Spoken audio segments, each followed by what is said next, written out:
Good afternoon, and thank you to our visitors across the country and across the world to the Woodrow Wilson Center series, Woodrow Wilson Then and Now.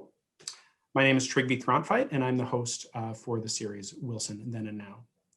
The Woodrow Wilson International Center for Scholars aims to unite the world of ideas to the world of policy by supporting preeminent scholarship and linking that scholarship to issues of concern to officials in Washington. Congress established the center in 1968 as the official national memorial to President Wilson. Unlike the physical monuments in the nation's capital, it is a living memorial whose work and scholarship commemorates, quote, the ideals and concerns of Woodrow Wilson.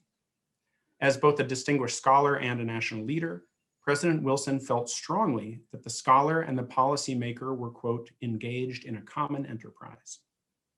Today, the center takes seriously his views on the need to bridge the gap between the world of ideas and the world of policy, bringing them into creative contact, enriching the work of both, and enabling each to learn from the other. This series, Wilson Then and Now, is our effort to make Wilson and his period more central to that creative contact between ideas and practice in national and global affairs. In a critical and inclusive way, we seek to highlight work on Wilson and his time that offers explicit or implicit lessons for contemporary or enduring problems of public and international life. For that reason, I'm thrilled to be presenting an episode on Charles Kupchan's new book, Isolationism, A History of America's Efforts to Shield Itself from the World. Charles Kupchan is professor of international affairs in the School of Foreign Service and Government Departments at Georgetown University and senior fellow at the Council on Foreign Relations. From 2014 to 2017, Kupchan served as special assistant to the president and senior director for European affairs on the National Security Council in the Obama White House. He was also director for European affairs on the NSC during the first Clinton administration. Before joining the Clinton NSC, he worked in the US Department of State on the policy planning staff. He is the author of No One's World, The West, The Rising Rest, and the Coming Global Turn, published in 2012, How Enemies Become Friends, The Sources of a Stable Peace in 2010, among other and numerous articles and books on international and strategic affairs. He served as a visiting scholar at Harvard University's Center for International Affairs, Columbia University's Institute for War and Peace Studies, the International Institute for Strategic Studies in London, and the Institute for International Policy Studies in Tokyo, among other posts. During 2006-2007, he was the Henry A. Kissinger Scholar at the Library of Congress and was a fellow at the Woodrow Wilson International Center for Scholars with us. Charles's new book, Isolationism, from Oxford University Press, tells the story of the United States' long history of isolationist politics, its decline amid World War II and the Cold War, and its comeback in recent years. It also sketches out some broad guidelines for a new grand strategic equilibrium that can accommodate some of the reasonable and insightful sources of isolationist resurgence without retreating to the ultimately self-defeating, self-endangering isolationism that characterized other periods, such as the 1930s. I'll stop there and let Charles tell you about the book, including the prominent role that the Wilson years and their legacies play in his story. First, though, I want to introduce the rest of the program. After Charles speaks for about 10 or 15 minutes, I'll ask Elizabeth Cobbs of Texas A&M University to respond with a few questions about the book. Elizabeth holds the Melbourne Glassock Chair in History at Texas A&M and is a senior fellow at Stanford University's Hoover Institution. Her many books have won 4 literary prizes, 2 for American history and 2 for fiction. Elizabeth has been a Fulbright Scholar in Ireland and, like Charles, a fellow here at the Wilson Center. She has served on the Historical Advisory Committee of the US State Department and on the jury for the Pulitzer Prize in History. Her latest books are The Tubman Command, an emotionally rich retelling of Harriet Tubman's crusade for a genuinely free and democratic America, and The Hello Girls, a fascinating story of how female field communications officers worked on the front in World War I to help win the war by operating the complicated switchboards that kept the massive logistical operation that was the American Expeditionary Force from becoming a logistical nightmare. So without further delay, I'll turn it over to Charles Kupchan to tell us a bit about his fine new book, Isolationism. Thank you, Charles. Thank you very much, Trig, for the warm welcome, and thanks to you, your colleagues at the Wilson Center for hosting this event, and also to Elizabeth for taking the time to join us. It's a special honor to do this, in part because, as you mentioned, I was a fellow at the Wilson Center over a decade ago, and learned the degree to which the center succeeds in marrying scholarship and public policy. So I'm particularly pleased to have this opportunity to re-engage today. I'm going to break my comments into two baskets. The first is to kind of give you an overview of where I think we are as a nation in terms of the broad evolution of grand strategy, and locate our moment in the broader swath of American history. And then I'm going to sort of step back and discuss Wilson's role in the trajectory of US statecraft and how I see Wilson's legacy is playing out today. So for starters, let me throw out the idea that we are really at the beginning of a third era in American grand strategy. The first era, writ large, overly simplified, ran from 1789 to 1941. And this was really the era of isolationism, in which the United States was engaged deeply in the global economy. An avid trader, used its navy to defend the interests of its traders. It was culturally and religiously engaged in the world, but it generally stayed at home, and by home I mean North America, when it came to strategic commitments. We avidly expanded westward, grabbed a big chunk of Mexico, tried and failed on several occasions to annex Canada, made it to the Pacific coast over the course of the 19th century, and then stopped. And we had two bouts of expansionism, one in 1898 and another in 1917, World War I. Didn't like very much either of them.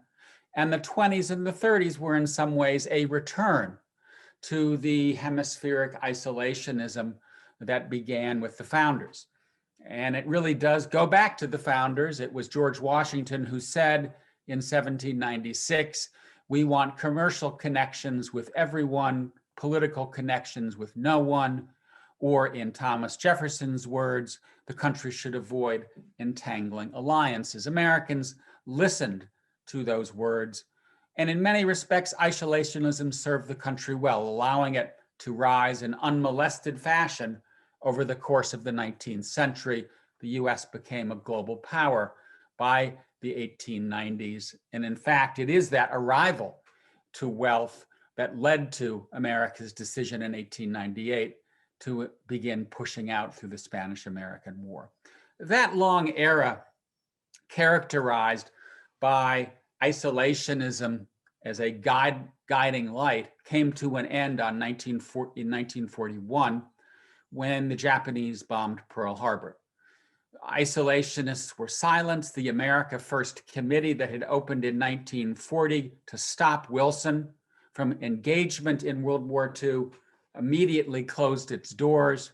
And if the internationalists had been the heretics before 1941, the isolationists became the heretics after December 7, 1941. And so began the long era of liberal internationalism, in which Roosevelt came together and he married both the realist and the idealist traditions in American statecraft, built a bipartisan compact behind the projection of American power through partnership, through multilateralism. And that era, in my mind, ran right up through the Obama administration, even though it began to stumble in the 1990s after the end of the Cold War. Period three, in my mind, begins with Trump's inaugural address in 2017,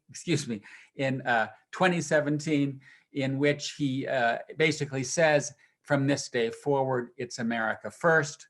We're going back to the earlier days of American grand strategy. And his nativism, isolationism, unilateralism, protectionism, even though it looked like a bolt from the blue compared to where we had been since World War II, was in many ways a return to earlier traditions in American statecraft, the earliest traditions, if you will. And I think Trump was in many respects responding to his assessment, correct in my view, that for many Americans, there was too much world and not enough America, too many wars, too much free trade, too many immigrants, too many pacts, too many alliances. And Trump said, hold on a minute. We don't like this train. I want to get off. In my mind, Trump overcorrected. Instead of easing off and building a new equilibrium between the nation's commitments abroad and its politics and economics at home, he took a wrecking ball to the world America made, pulling out of pacts, alienating allies, slapping tariffs on every country he could find, backing away from the World Health Organization in the middle of the worst pandemic since 1918, and he paid a price for that. He lost the election, in part because Americans thought that he was heading in the wrong direction on foreign policy.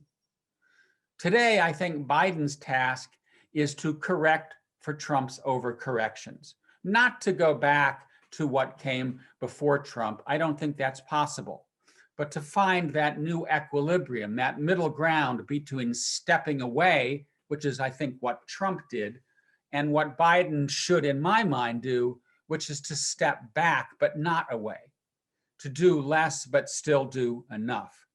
And let me briefly summarize what I mean by that, and then I'll segue briefly to the Wilsonian era. I think Biden is making two critical course corrections to Trump. One is ending the unilateralism and returning the United States to being a team player. And Lord knows, in today's world, whether it's climate change, cybersecurity, North Korean nuclear proliferation, everything we want to do requires broad international cooperation. We got to be a team player. And secondly, he is bringing the United States back to its historic mission as an anchor of liberal democracy, as a country that exhibits the best traditions of the rule of law, of political civility, of constitutional government. Those are critical in my mind. At the same time, I think he needs, number one, to engage in what I would call judicious retrenchment. He has begun that process, announcing the withdrawal from Afghanistan, the end of combat troops in Iraq. He's pulling back from the periphery, and he looks like he's going to engage in the traditional mission of anchoring great power politics in the Eurasian heartland. In my mind, that's the right way to go. Secondly, I think he needs to refound the balance between realism and idealism in American foreign policy, and I'll say a little bit more about that in a second.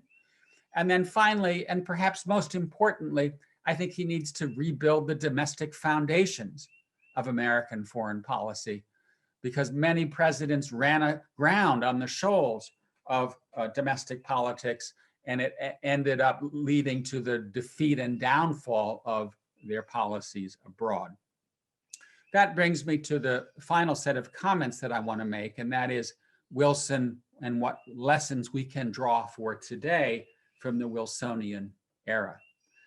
For me, the period between 1898 and 1941 was a period in which realists and idealists' efforts to craft internationalism both fell short.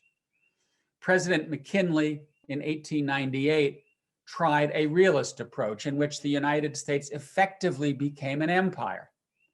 We kicked the Spanish out of Cuba and went ahead to form military occupations of Cuba and Puerto Rico, annexed Hawaii, occupied the Philippines, took Samoa, took Guam, took the Wake Islands.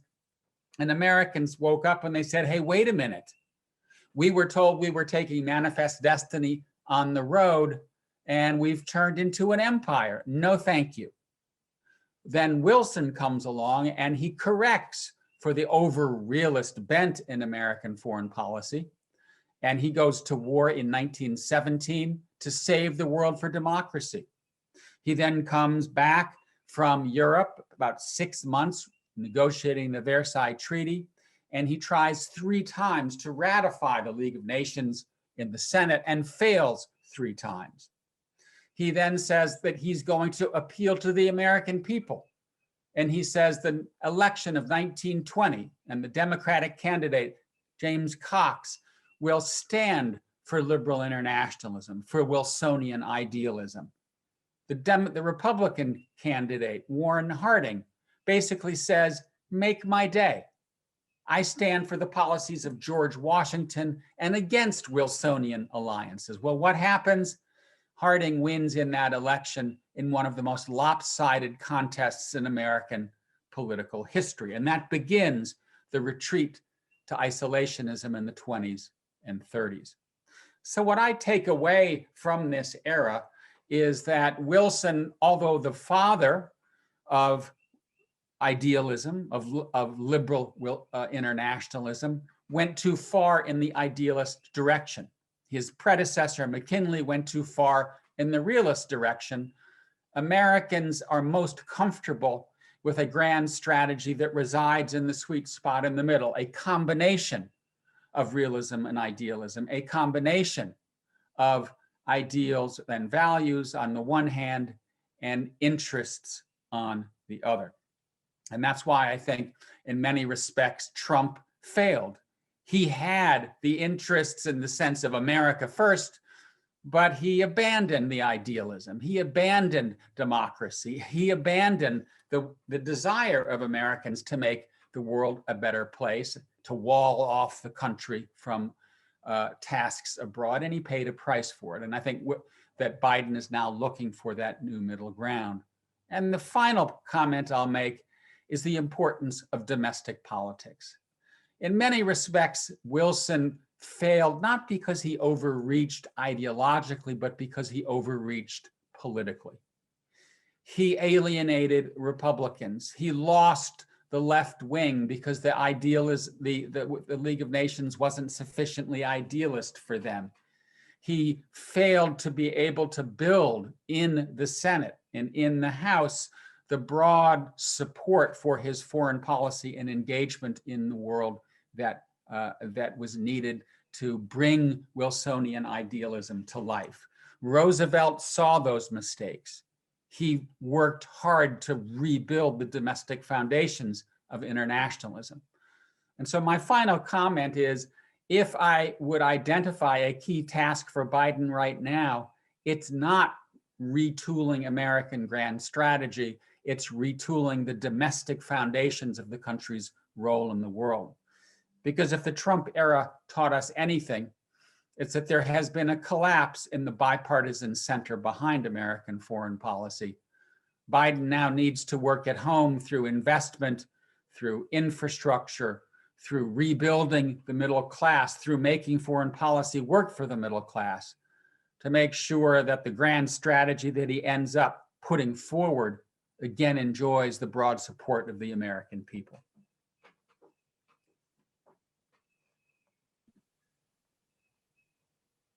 Thank you very much, Charles.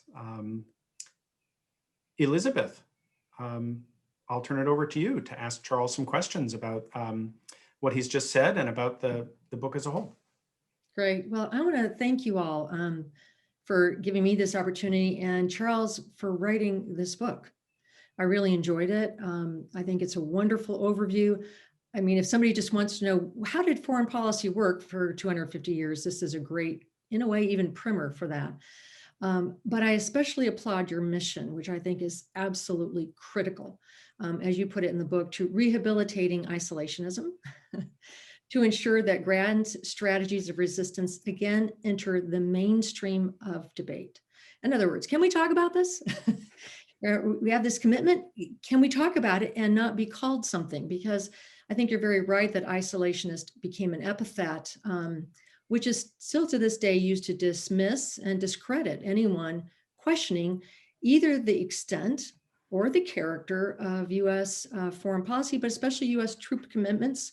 I say that, I think that's important to get that out there, because Americans tend not to question so much the things we do that everybody else does, but it's the things that we take on that no one else does.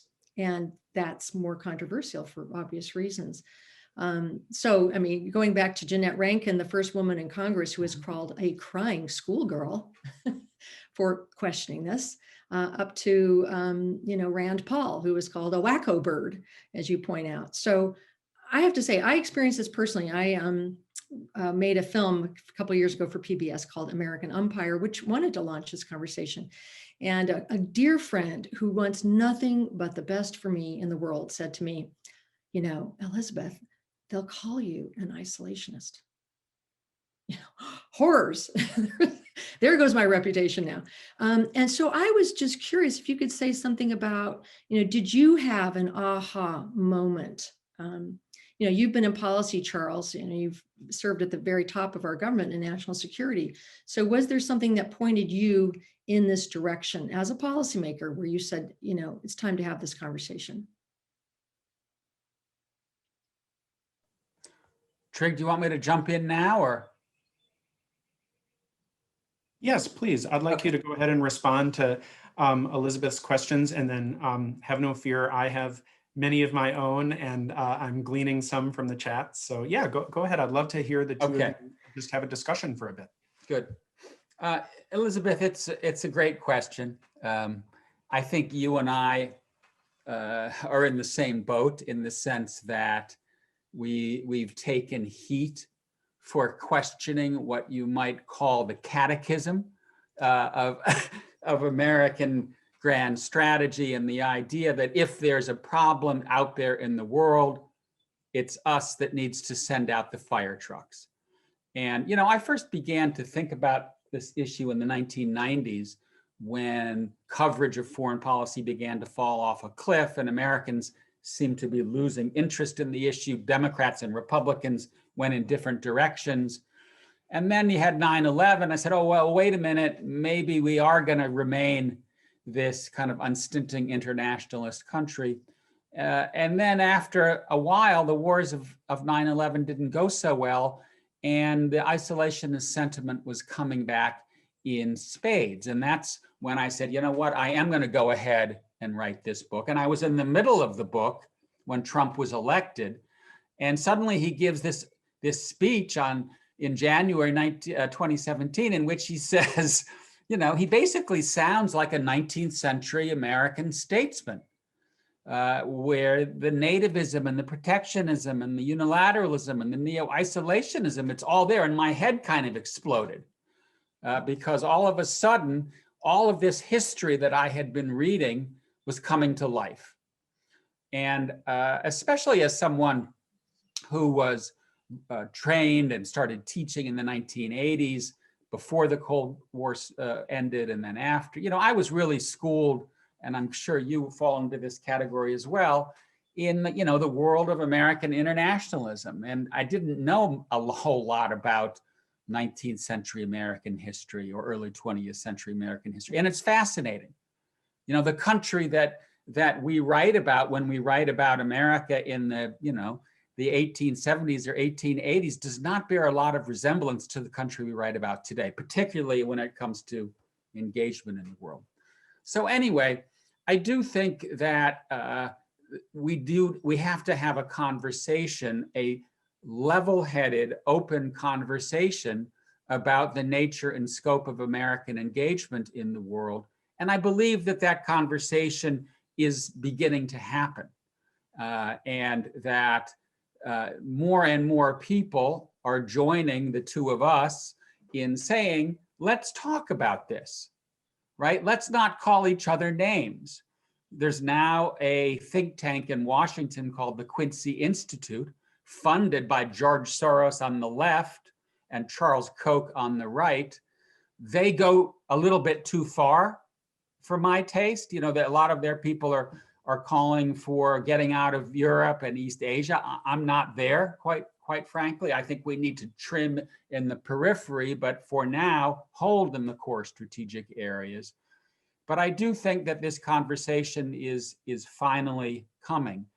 And do I think that we need to rehabilitate the word isolationism? I do, because I think that in many respects, we need to relearn lessons that sometimes the best policy is staying out, not going in.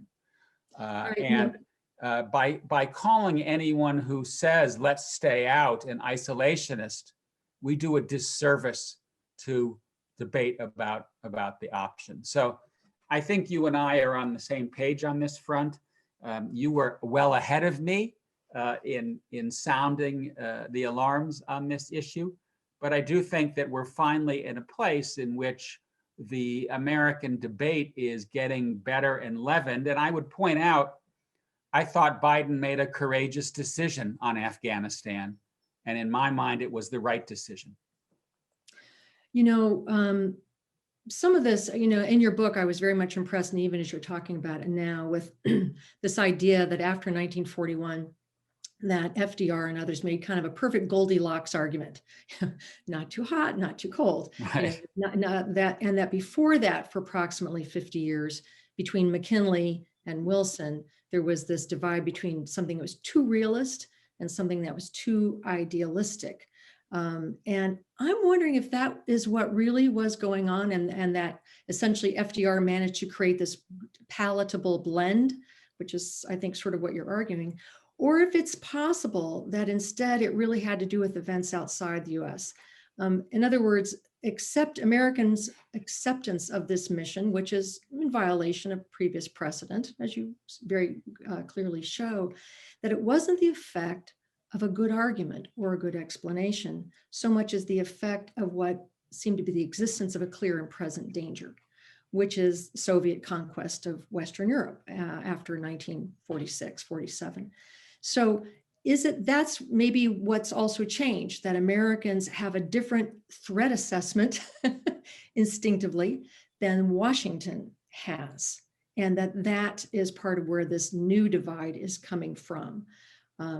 In other words, is the public reading threats differently, and has Washington cried wolf too many times? You know, I think, Elizabeth, that there is both an outside-in explanation for the long era of liberal internationalism and an inside-out. That is that the two sources of change in American strategy were flowing together. You're right to say that on the one hand, we woke up to the degree to which protective oceans weren't as protective as they used to be. How did we know that? Because the Japanese attacked Pearl Harbor. And in fact, Roosevelt had said in 1940 and 1941 that we need to aid the victims of fascism and Nazism, because if we don't, they're going to be strong enough to come and hit us in the Western Hemisphere. And eventually, the US went to World War II, not because it decided to do so, but because the Japanese brought the war to us. And that led to a kind of dominant strategic view, still in existence today, that the United States would be threatened, first order threat, if a hostile power were to come to dominate Eurasia. And I think that's why we still have troops in Europe, and why we still have troops in East Asia, and why they should stay for now. But I don't think it is just the presence of that external threat. It is also the astute navigation of domestic politics by Roosevelt and by many of his predecessors. The American economy was going up. Everybody's boat was lifting. Liberal internationalism was supported by Democrats and Republicans alike because Americans felt it was working for them. And there was a broad bipartisan center that supported this policy. And one of the things that I think has changed is that broad bipartisan center has fallen apart. The Republicans have moved further and further to the right, the Democrats generally further and further to the left. And in my mind, and I'd be interested to hear your view on this, Elizabeth, because I'm sure you thought a lot about it, is a dominant external threat enough to restore that bipartisan center? I'm dubious, right? Because in many respects, I think that the hollowing out of the American middle class, the degree to which many Americans feel that globalization has not worked for them, they've been on the losing end of it, that makes it much harder for the US to sell, for example, free trade, which was the leading edge of liberal internationalism. So I do think you need both. You need the external and the internal circumstances to come together. Right. In a sense, it's capability and necessity, right? Do we have the capability because people feel strong enough that this is working for them? And it is working for them. They don't just feel it. It's true. That gives them the capability to be helpful to others. But is there the necessity?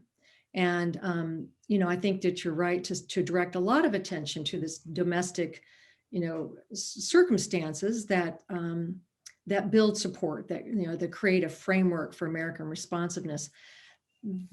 The part, and so I don't want to in any way underestimate that at all, but I think that the part which policymakers really have not addressed, and I don't think addressed sufficiently, is this question of reliance on the assumption that you articulate and very well and just now, that the U.S. is still heavily dependent, that the world is still heavily dependent on the U.S., on U.S. power to preserve order.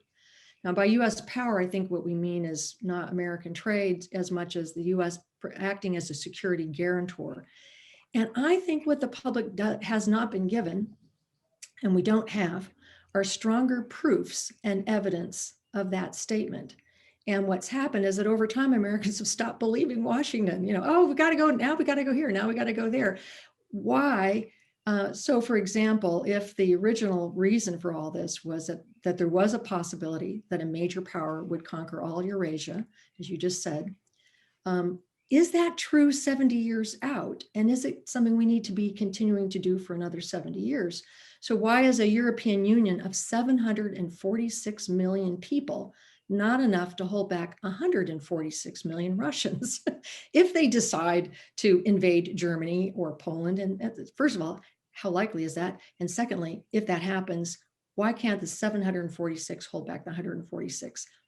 So I think that's one of the real sticking points, Charles, is I don't think Americans really, because we haven't had the discussion that you're now opening, Americans have not really gotten answers. And Washington has kind of been selling them on this idea without a lot of evidence. I think that the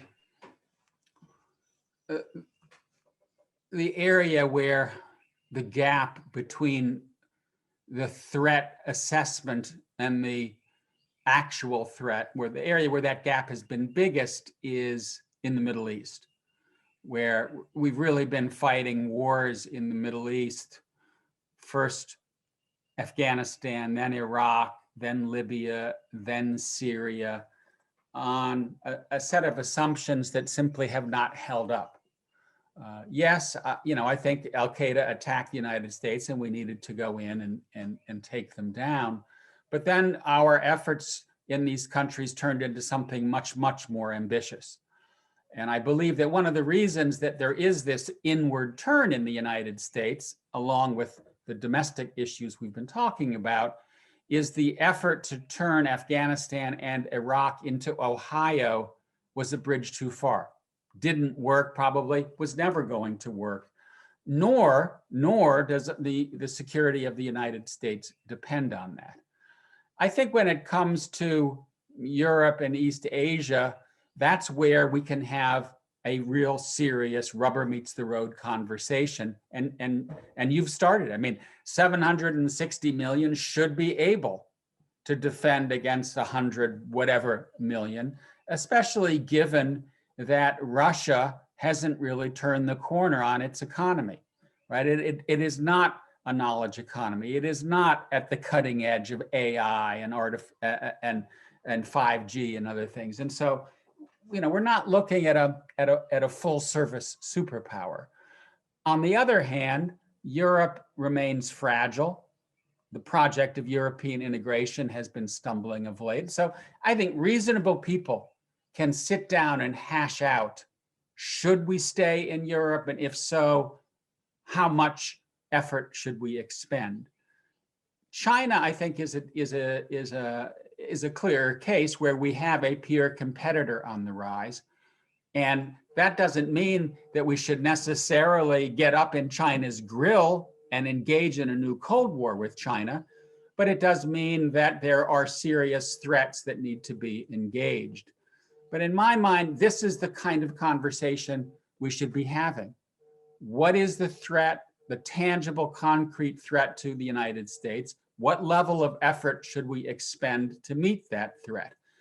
And I worry, and I think you probably share this, that conversation tends to get swept under the carpet by this general reflexive response. If there's a problem in country X, the United States better get out there because otherwise the world is going to unravel. That is patently false. It's not only patently false, but by repeating it and saying even such things as, well, we have to have those bases in case it, it's like saying, well, we always have to be there, and without it really being, fully explained why. And there's always this question of, for example, European fragility. If you treat people as fragile, they tend to be fragile. I mean, just, it's a human truism. So how do you help those coalitions become stronger? And I'm not at all a fan of the idea of stepping away from that, or being isolationist in the pejorative sense of non-participatory in the world. That's silly and counterproductive. But it seems like it's a really important conversation. So I want to turn a little bit to the history, because that's where I'm like really strong, Charles. And you're a newcomer to that, and I'm a newcomer. I've never been in your position, so there. But I also know that people are interested in Wilson. And I think you seem in your book to accept a sort of traditional portrayal of him as kind of idealistic to the point of messianic. As you said, he overcorrected for the realism of McKinley. And I'm always reminded of, yes, Sigmund Freud, who wrote a book on Woodrow Wilson and, kind of pathologized this, like Wilson's, practically a lunatic. And I'm just curious, in your estimation, as you step away even from your own work and look back on the subject, do you think this is really a question of substance or strategy? John Eikenberry recently published a new book too, and where he talks a lot about Wilson. And he was saying, I happen to have that book handy, surprise, surprise, where he said that Wilson said in a couple of speeches in England as well as in the US, interests separate men. There's only one thing that can bind people together, and that is a common devotion to right. And so that, in a way, almost brings us to the question of political partisanship in America. If you focus on interests, well, we're always going to be divided by our interests. Maybe it actually is our ideals that bring us together.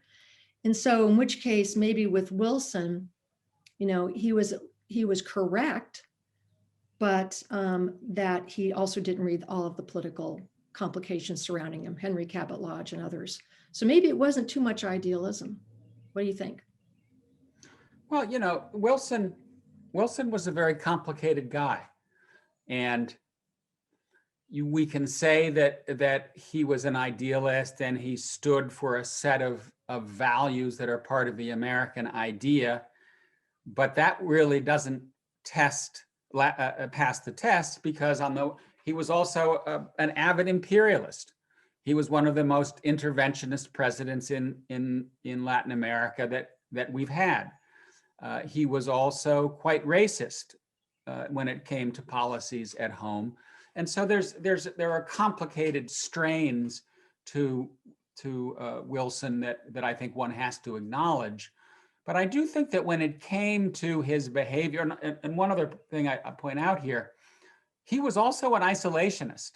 I mean, if you look at Wilson's position from 1914, when World War I broke out, until the Germans began to sink American ships in early 1917, he wanted nothing to do with the war. And he trotted out many of the same kinds of arguments that 19th century American presidents had charted out to justify staying out of great power wars, staying out of Europe, listening to the founders.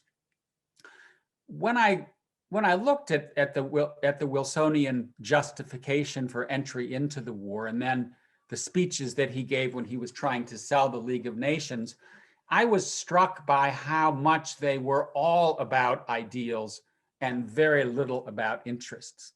I would invite everyone on this call to go look at his request to Congress for a declaration of war in April 1917. There's not a whiff of realism. right? It's about right. It's about democracy. It's about American ideals. If you look at what he was saying when he was trying to sell the League of Nations, it's, finally, the United States has an opportunity to fulfill its destiny. And I'm all for that. I mean, I think Americans are idealists. We need to embrace that narrative, but we also need, as you were saying with your last question, Elizabeth, to drive home in our strategic discourse, why does this matter? What interests are at stake? Why should you, American voters, put your money and your sons and your daughters at risk? And that's why I come away from this book thinking that there is a way to weave together idealism and realism, but it has to be done in a modest and in a reasoned fashion. And that, I think, is where we've seen presidents struggle really for the last several decades. Yeah, I'd like to add one last thing, and I know Trig probably wants to open this up to questions. So I just want to get in one last little lick, not at you, but I think that there's this idea that we put forward often about Wilson. I think it does come up somewhat in your book, which is that Wilson wanted to remake the world in America's image. And that's something I take exception to. I think Wilson tends to be misunderstood, I believe, in this respect. And when I thought about writing about Wilson instead of the Hello Girls of World War I, but I thought that they had gotten less attention, and so it was their turn. But I think that it's really later presidents, Reagan, George W. Bush, who really focus on we have to promote democracy abroad and make other countries like us. I think Wilson was much more restrained. He was not engaged in regime change, and people have either beaten up on Wilson because they said he thought that, or they've used Wilson to shore up their own arguments. But if you look at the 14 points, which I think becomes the foundation for the world we inhabit today, there's more respect in there for, you might say, Westphalian sovereignty than he's often credited for. It was the countries that had already been busted apart, the empires, I should say, not countries, in the Balkans, in the Near East, Middle East, in the central countries when Russia and Germany collided and that empire, Austro-Hungarian Empire, fell apart. That's where they were talking about, that those people have a right to decide what happens. But he never said what those people had to decide. Those people, some of them established monarchies and some of them established autocracies. So that internal regime change, I think, is not something Wilson advocated, and that we might make a mistake when we say he did. So I shall turn it over to Trig, and back to you, Charles. Sure, let me make a brief response and then hand things back to Trig. This is, I think, a critical issue, Elizabeth, and it will also enable me to say a few words about the work of John Eikenberry, a good friend of mine, which you've already brought up. I think I agree with you on Wilson, although I would say that there was a certain tension between what he said, his speeches about self-determination and remaking the world, and then what he actually agreed to when it came time to negotiate the Versailles Treaty and make decisions about quote unquote self-determination and the anti-racism clause and things like that. And there, I think if you say, what did he actually agree to and what did he do? I think you're right, that his appetite for regime change outside a certain circle of countries was pretty limited. And that brings me to the final point I want to make here, and that is that I think that John Eikenberry is right. There is a liberal international system, but it is not global, and it may never be global. And that we should distinguish between the internal constitution of a system in which liberal democracies participate, in which there is a constitutional-like order among those countries, and countries that either don't want to be or are not in that order. And I think that one of the mistakes that we made in the 1990s and in the decade after that is believing that after the end of the Cold War, we could throw open that order and make it global.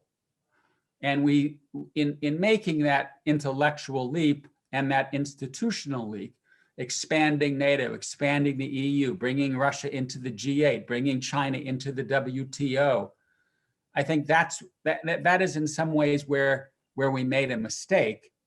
And that, in my mind, is part and parcel of why there was a primal scream in the American public, too much world, not enough America.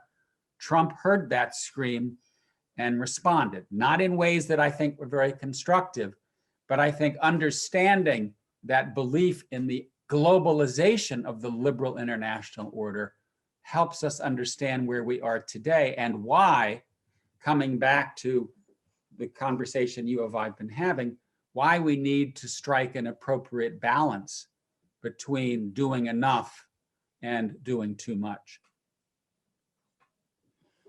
Well, thank you very much, Charles and Elizabeth. Charles, now that you've had a chance to answer several of Lisa's questions, I'd like to pose a few of my own. Many I'll glean from the chat. And to maximize our time, I'm going to try to look for patterns and combine separate questions to allow Charles to respond to as many of our participants' thoughts as possible. First, I want to start by commending you, Charles, for your book's contribution to contemporary foreign policy discourse. I think it raises an important warning about the current and potentially continuing resurgence of isolationist sentiment in the United States, grounded in stories about how it has emerged in the past. At the same time, I want to commend you for not calling to a return to some golden age of liberal internationalism. You don't call for ignoring the political, economic, and cultural factors that explain the resurgence of isolationism, or for dismissing those who call for it as unworthy of serious attention. And I think in our polarized society, that's important. Instead, I see you as taking those factors and voices seriously, while also, frankly, criticizing those with which you disagree and looking for a middle way in between.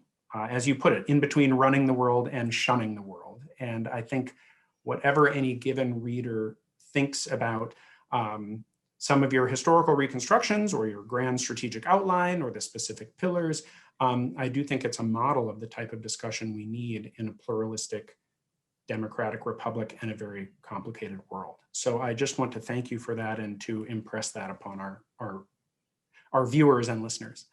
All that said, my job is to keep things interesting along with Elizabeth. So before I get to the audience, I have some challenges to pose you. And I'm going to ask people to bear with me because it's a little bit complicated. It's a mixture. Pretend you're at an academic conference and someone says they have a question and it's really a statement.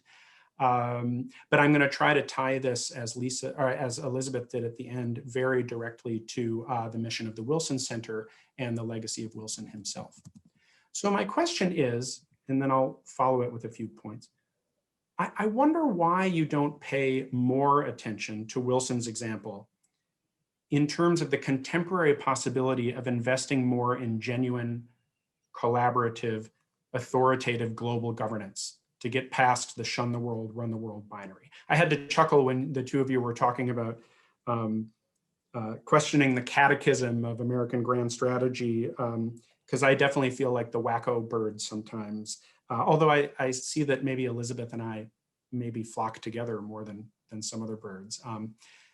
But returning to the arguments and trends that you lay out behind today's isolationist comeback, Wilson anticipated and developed pretty compelling rhetorical and, I would say, policy responses to them. I have to say, Wilson was never an isolationist, even in the neutrality period. He was always very actively engaged in finding a way for the United States to be very directly involved in bringing the war to a close. Wilson did not make speeches about remaking the world or really about self-determination. Self-determination was a term that others popularized that he really only used once or twice, and referring to it as a movement abroad that statesmen needed to take seriously, not a principle for crafting a US grand strategy. His call for war talked about the United States acting as but one of the champions of the rights of mankind, so that the world might be made safe for democracy. I think Wilson understood that the United States could not rely on natural security in an interconnected world. That's why he saw the physical threat of submarine warfare and the ideological threat of European militarism as needing to be confronted and diffused.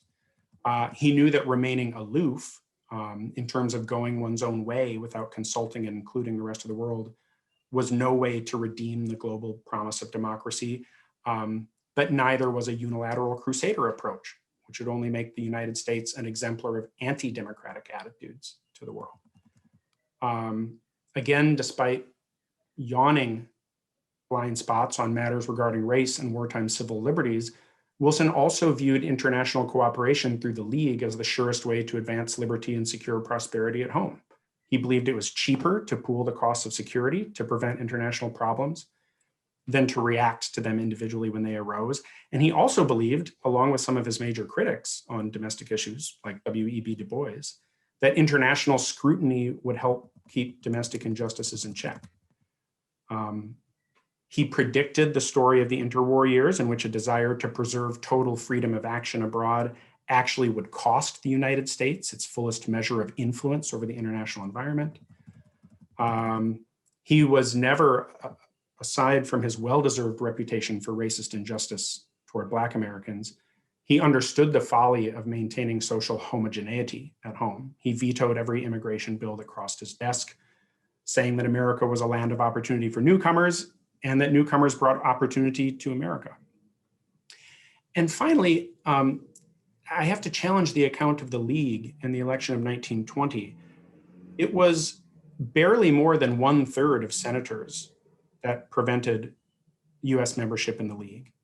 The most thorough reconstructions of public opinion at the time demonstrate that probably at least half, if not more like 75% or 80% of organized interest groups in the United States, including most pacifists, either were in favor of League membership or saw it as the best available option toward a more stable world. And after all, Wilson had said this was going to be an element of the settlement since before the United States even entered the war.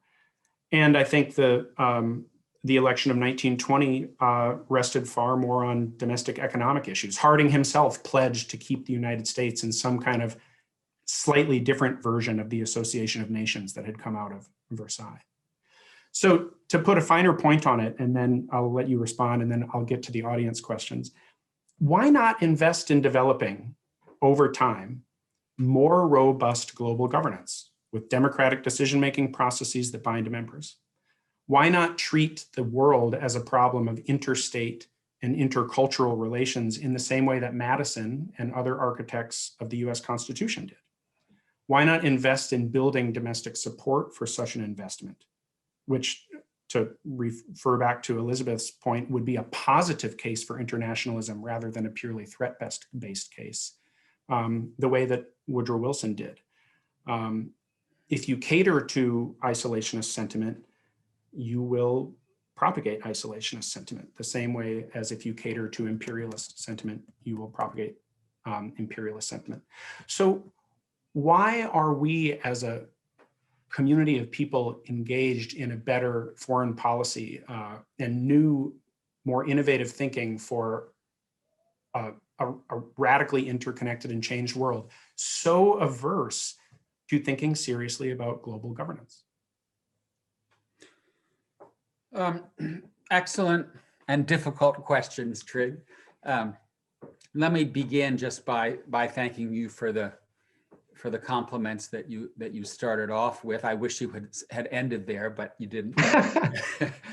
No, but I think that it's important that this conversation that the three of us are having is extraordinarily important, and that you are now seeing in foreign affairs and foreign policy in the Atlantic serious discussions about these issues. I think is great. And because this conversation sort of has been swept aside because of name calling. It still tends to happen, but we have to have it. As a nation, we have to have it. So, and I think all three of us agree with that. To try to step back from many of the excellent empirical points you raised and just address the bigger picture. Yes, please. You know, I agree with you that not only is Wilson's ambitious, creative thinking about global governance the way to go today, it's even more true today, because the world of 2021 is much more complicated and interdependent than the world of 1919 and 1920. A lot has changed in the last 100 years that make global governance all the more important. I mean, why, after all, did Biden host an Earth Day summit 3 or 4 days ago, right? He did that because, you know, the Earth is dying. And if the US and China and India and Russia and Brazil and others aren't sitting down at the table and working together, you know, my kids who are relatively young will not be able to go to the Delaware shore when they're 50 because it won't exist. And many other worse things will befall us. And so, yes, we need global governance. That having been said, I take away from the Wilsonian era a cautionary lesson about how to organize it and run it. We have to look at political realities, right? If, let's just say that the three of us gathered tomorrow in Washington, we got in a cab or an Uber, if you want to be politically incorrect, and we went to Capitol Hill with the post-World War II settlement, the UN, Bretton Woods, NATO, a few other institutions, and we said to the Senate, please ratify. What would they do? I think they'd chase us off the grounds with baseball bats, right? And that's because right now, politically, there isn't a political appetite for that kind of ambitious, legalized, treaty-based global governance. And so what we need now to figure out is, how do we lower the gap between the supply and the demand for global governance in a way that can pass the test politically? You know, I recently wrote an essay with Richard Haas calling for a new global concert in which countries would come together with no treaties that need to be ratified, with no binding obligations, because I don't think you can get Republicans today or tomorrow or next year to agree to that. So Wilson was right in terms of what we need, but I think the lesson that I take away from it is, it's the politics, stupid. And if you don't get the politics right, the international policies will fail. Thank you. Thank you very much. Excellent. And I think you're right. We do have a lot of agreement. I think we have to find a way to take, I hate to use the word baby steps because it's almost pejorative, to take incremental steps to mitigate some of our domestic and globally shared problems without lowering the sights, without saying we can only ever aspire to incremental steps. So thank you. I appreciate that. Well, I've said my piece. I want to turn to some audience questions that I've been kind of cobbling together. Charles, some readers are surprised by your characterization, and listeners, of certain eras as isolationist, even by your own definition of the term, which, for listeners' benefit, I take from page 6, quote, "a grand strategy aimed at disengagement with foreign powers and the avoidance of enduring strategic commitments beyond the North American homeland." And I think there's some question on a few points. Is there really a sharp difference between strategic and economic engagement? Could you talk a little bit more about that? Can there really be such a thing as hemispheric isolationism, or does that sort of assume from the beginning that the 13 United States were destined to become a continent-spanning empire? So how do you avoid the sort of Whiggish history problem? Would German designs on Middle Europe count as hemispheric isolation, for instance? I think what unites some of these questions is it seems that what the US was in some of these periods was not isolationist, but was exploiting weaker peoples and polities and avoiding stronger peoples and polities. And so wouldn't it be better to learn from that history understood as such rather than from a story of isolationism? Yes, I mean, it's a very important issue. And I deal with it, as you correctly pointed out, Trig, by trying in the very beginning to offer a definition of isolationism, which is about building a formidable North American redoubt and then avoiding strategic commitments further afield as you help other powers exit from the Western Hemisphere. Now, according to the North American tribes that we trampled on, was that isolationist? Did the Mexicans see it as isolationist when we stole, what was it, 50+% of their territory? No. How about the Canadians when we invaded? No. And so I accept that. I accept that in the context of the westward expansion of the 13 colonies, the United States was expansionist, aggressive, and ruthless, and at times bloodless.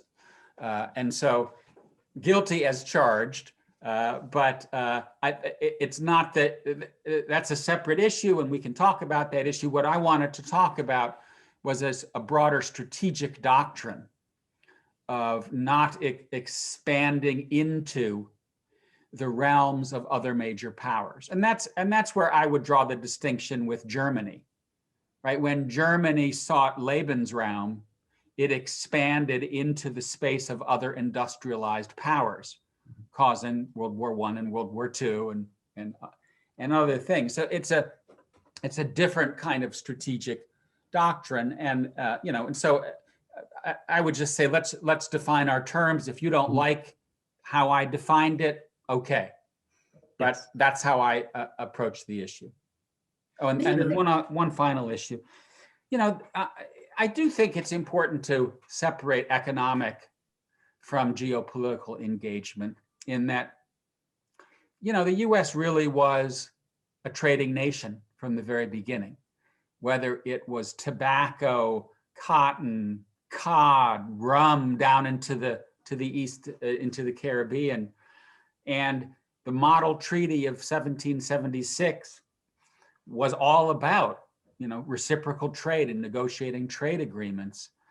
But also from the very beginning, the idea was to not engage in geopolitical competition because it would impair our economic freedom. Right? The founders and many that came after felt that our ability to trade freely would be hindered by geopolitical competition, in part because that's exactly what the French and the British were doing. They were impairing our trade and impounding our sailors and screwing up our desire to be a trading nation. And so really until 1898, we sent the Navy abroad repeatedly, but they were short surgical raids to defend our traders and our citizens. We didn't set up shop. We didn't topple regimes. We didn't occupy other countries. We used our military force to defend our territory and to defend our traders, not more. That's a very different kind of grand strategy than the one that we began to adopt after 1898.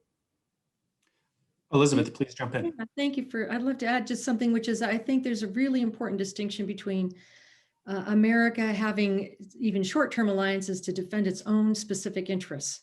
But the problem of entangling alliances, where isolationism came from, was the idea of having to defend someone else's interests.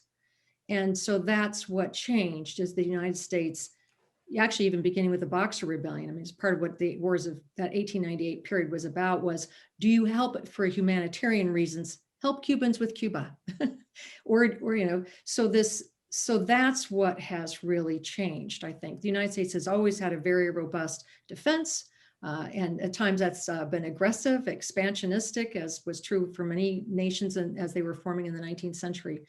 But with the real key question was always, do you get in an alliance which will obligate you to help someone else when they define it or they need it? And that's, I think, really what the United States was resisting to doing up until pretty much the Truman Doctrine of 1947. And it gets to an, oh, go ahead, Charles. Yeah, I just wanted to tell two very quick stories because I think for the listeners, what Elizabeth just said could use a little flesh on the bones because it's an extremely important point. My first story, and I'm guessing a lot of people won't be aware of this, although the two of you probably are because you're historians. The US is losing the Revolutionary War. The founders don't want to form alliances for the reasons that Elizabeth just said. But because we're getting our butt kicked, they reach out and they form an alliance with the French. The French come over with arms, troops, money, and they win. They help us win, right? I mean, the three of us would probably have British English accents and the US would still be a British colony were it not for the French. Then a few years later, war breaks out between Britain and France. The French request American help on the basis of the 1778 treaty. What does President George Washington do? He issues a proclamation of neutrality in which he says, effectively, good night and good luck, you are on your own. Right? A bald act of infidelity. And the next time that we formed a military alliance after that one that we reneged on was after World War II. So that just gives people some sense of this profound aversion to ally. Even in World War I, Wilson insisted on calling the United States an associated power, not an ally. And just one other very quick story, the Monroe Doctrine, everyone thinks about it. It was this key turning point in American grand strategy. We're suddenly going to dominate the Western Hemisphere. Didn't work that way. In 1826, a few years later, we were invited to a Panama Congress, just a conversation about the future of republics in Latin America. Congress went berserk. The very idea that we would send a diplomatic delegation to a conference in Latin America. We're not talking a military force. We're not talking about occupying. We're talking about a delegation of two men. They went berserk. I want to ask a question relating to the comments just made just previously about that Elizabeth made. And it gets to how does a nation, and I'll return to that phrase, distinguish between its interests and the interests of others in a world that is so interconnected? And I want to bring two questions that are bubbling up from the audience into this. What role should public opinion play? And what are the kind of conditions of public opinion in which public opinion should play a larger or smaller role? We have, as you note in your book and has been noted in the chat, general civic literacy in this country is relatively low. Understanding of foreign affairs, events abroad is very, very low. Understanding of the many, many ways in which we are vulnerable to, even if it's through 3 or 4 steps, to disruptions elsewhere is very, very low. So what role does public opinion, or could it play? And maybe from a more analytical or, I guess, grand strategic perspective, do we inhabit a world where we can really say, these are our clear national interests, and what goes on elsewhere either does or does not affect us? Or do we need to, again, incrementally, invest in a world where we recognize the kind of interdependence of all these interests? And so one of the questions in the chat was, what specific actions should the Biden administration take toward the situation in Ukraine? And what specific actions should the Biden administration take toward what might be happening in Myanmar or to Uyghurs in China or things like that? So again, I'm not throwing you softballs here, Charles. No, Sorry you're to give not. you these layered lasagnas of questions but Yeah. I mean, I don't think we have any choice but to have a serious conversation with our publics, because publics matter. And they matter even more than they used to, because we live in a world of social media, of public debates that are hot and heavy and volatile, and we don't really have any option but to engage. And the same is true in countries that are not democracies, right? In some ways, one big component of China's rise and Chinese grand strategy is the relationship between the Chinese government and the Chinese people, and the role of nationalism and the role of social media. It's a huge issue. And so I think that we need to have a situation where the leaders of the country are in regular conversation with voters about American foreign policy and our interests abroad. And specifically, I guess I would make two comments. One is, I do think that we have to be pretty hard-headed about making judgment calls on when American blood and treasure should be on the line. And for my money, we should raise the bar. As I've talked about earlier in our conversation, I think the bar got a little bit too low over the last couple of decades. And as a consequence, it has spoiled public attitudes. Public has legitimately said, what are we doing in Afghanistan? Why are we building schools in Kabul rather than in Kenosha? It's a very good question. And our leaders need to be able to answer that. That having been said, I think there are a host of other issues that fall into the basket of global governance that don't rise to that level. That is to say, they aren't about American blood and treasure, but we still have to engage in them. And in some ways, those are the areas where we're weakest, right? We've been spending a lot of money on the military. We've been spending a lot of money on the Middle East, but not enough on issues that are immediately threatening us, like the pandemic, right? What about cybersecurity? What about climate change? Right. So I do think that we've seen the over-militarization of American grand strategy. And I'm not someone who says, hey, let's go slash the defense budget. But I am someone who says we need to spend more on diplomacy and more on these other emerging aspects of national security that are having an immediate impact on the quality of our lives, but are getting short shrift in terms of priorities. Elizabeth, do you want to jump in? Only to say that I just couldn't agree more. And in a democracy, we live in a democracy. I mean, I think to the extent that there's been this idea that somehow a group in Washington can just pat the rest of us on the head and tell us, oh, don't worry about it, we're taking care of it. Ultimately, that weakens the conversation, and that helps to lead to polarization.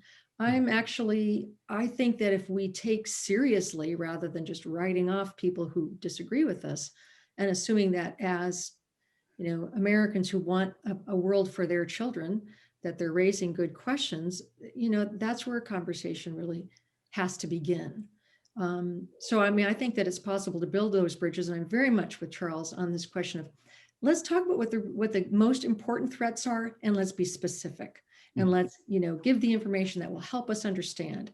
So if the threat is not primarily military, but it is primarily economic, or primarily, in terms of climate, those are the real issues. Or even if it's national security, meaning in the sense of things that Interpol has to take care of. I mean, you can't stop terrorism with an army if it's one person getting on a plane. That's not the appropriate solution to that particular threat. So I think an open conversation in a democracy is the only way forward. Yeah, at the very least, we're an aspiring democracy, and we're only going to get closer to the ideal if we walk the walk. I want to combine another question with one that we accidentally skipped over. There's a question in the chat about which specific aspects of isolationism are kind of most, you'd most like to see rehabilitated. Clearly, you're not looking, Charles, to rehabilitate the isolationism of the 1930s. You have 6 sort of characteristics in your chapter 14 that I kind of went through quickly in my screed about Wilson. Which of those kind of resurgent reactions to our current moment do you think, 2 or 3 really offer us the most guidance in terms of positive ways forward, rather than these are things we have to react to by making sure we do a better job of policymakers connecting with the public and being responsive to the public and investing at home? And could you tie that then to questions about, how would you react? And I don't mean to lead you into a minefield, but I guess I sort of do, because that makes for exciting Zoom TV. How would you react to, let's say, this latest round of Russian incursions in Ukraine or around Ukraine versus Myanmar? Well, as I think we've been talking about, I'm not a traditional isolationist. I don't endorse traditional isolationism. The last thing I want to see is the United States go back to being a country that only tends its own garden. That would be a disaster for us. It would be a disaster for the world. On the other hand, I do think that we need a debate where we're not calling each other names, but doing what the 3 of us with your guests are now doing, which is going, issue by issue and saying what matters, what can we do about it, what's a proportional American response. And if sometimes the answer is do nothing, stay out of trouble, keep your powder dry, that's an okay response.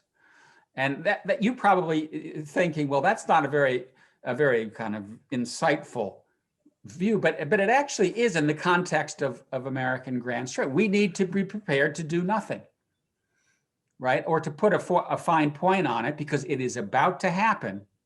We need to be prepared to withdraw from Afghanistan and watch ugly things happen, because that is what's going to happen, right? I can say with a high degree of confidence that the Taliban is going to increase its influence and its territory.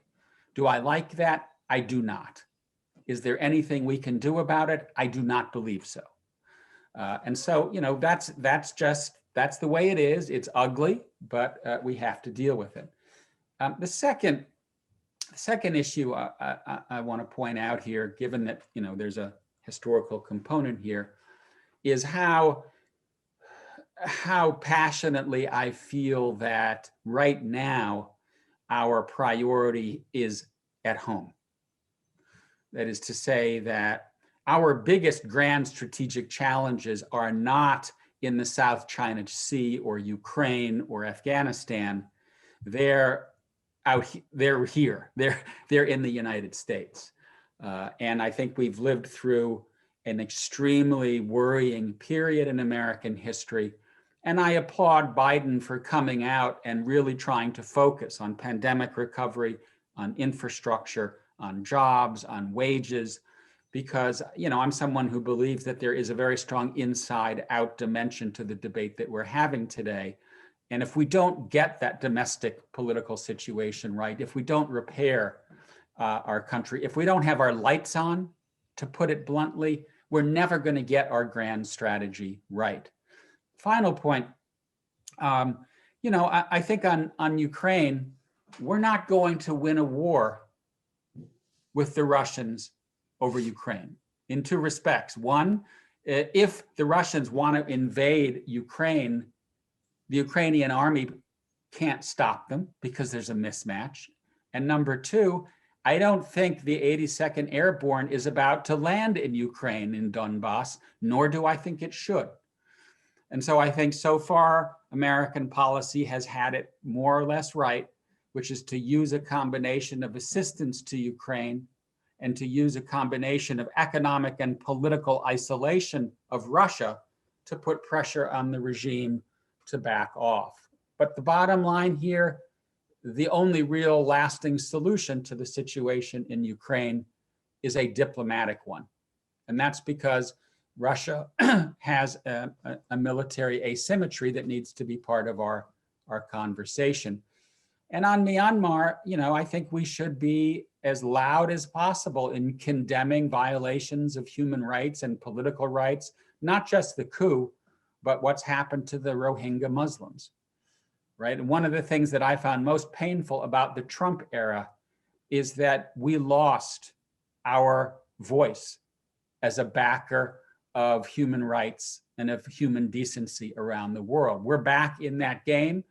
I'm someone who believes that the United States has tilted the arc of history in a positive direction. We do it at least as much by example as we do it through engagement. So I think we need to speak up early and often. But if the question is, should we again send the 82nd Airborne to Myanmar? My answer to that is no. We have just about a little less than 5 more minutes because Elizabeth has to teach to try to bend the arc of justice just a little bit more in a positive direction for the next generation. Any closing thoughts from either of the two of you? Elizabeth, I'll let you go first. I just want to reiterate what Charles just said. We have to understand democracy promotion happens in 2 ways, and attraction actually generally works better than active promotion. That we have bent the arc of history by doing what we do well. And so the United States did that for the first 150 years. You can't go make people, do what we do. They might wish to. And in fact, in general, what we found is that more people want to ally with the United States than want to ally with China or Russia because of the outcomes of our system. And that part of that system is respecting the sovereignty of other countries. In the same way that the awkward compromise we've always made between our own 50 states and our federal government. And it's not always pretty. And sometimes our states do things that we think, oh my God, why aren't you funding education? Well, because they chose not to. And so that idea of respecting sovereignty, local sovereignty, and at the same time trying to provide better models, I think is really, generally speaking, the best way forward. And Charles. Yes, coming back to this theme about democracy at home and engagement abroad, I'm someone who thinks that the American public, in the end of the day, is pretty reasonable and open to argument and open to engagement. I'm more worried today about our political class than I am about the public. That is to say, if you look at public opinion on a lot of key issues, there still is a center. There's still a country that believes in international trade, that believes in alliances, that believes that the United States needs to play a positive role of pushing the world and history in the right direction. And so that leaves me confident that in the end of the day, we're going to get through this patch. But I do think that right now, excuse me, we do need to find a new equilibrium. We've been running through a period of American history in which our engagement abroad and our ambition abroad is no longer in sync with our means and purposes. This goes back to a comment that Walter Lippmann made in the early 1940s. And that's a perilous moment for democracies. I think that our political class gets that now. I think Joe Biden understands that, and that's why every opportunity he talks about, he says, we need a foreign policy for the middle class. What does he mean by that? We need a foreign policy, a role in the world that enjoys the support of the American people. So I think we have arrived at a point in which we understand the problem. I think Donald Trump is to be thanked for that. He has driven home the degree to which our foreign policy did begin to lose support, broad-based public support. So right now, I think our task is to figure out how to rebuild support inwardly, how to trim, pull back abroad to find that new era in which our grand strategy in the world and public support for our role in the world are again in equilibrium. Thank you, Trig. Thank you, Elizabeth. I really appreciate your taking the time for this discussion. Well, I want to thank the two of you at this moment of peril and opportunity for doubling down on the Wilsonian ideal, however often violated in practice, of democracy, of creating free spaces in which publics can hash things out frankly, but respectfully, and with an ethic of reciprocity in which we can all learn from one another and better learn from the world. At a moment where I think too often Americans do feel like they're consumers of their politics, being offered choices between prefix menus. So I want to thank you for not only doubling down on the free space ideal, but for also demonstrating it in a wonderful way in which I at least really enjoyed. I also want to thank our viewers and listeners. Once again, Charles's book is Isolationism, A History of America's Efforts to Shield Itself from the World, from Oxford University Press. Thank you all for joining us. Our next installment of Wilson Then and Now is May 26th. That's a Wednesday, on Wilson and the Politics of Race. So please tune in for what I'm sure will be an equally lively discussion. Again, thank you so much to our panelists, Elizabeth Cobbs of the University of Texas A&M University, Charles Kupchan, author of Isolationism. Thank you very, very much, and everyone have a great afternoon. Thank you very much.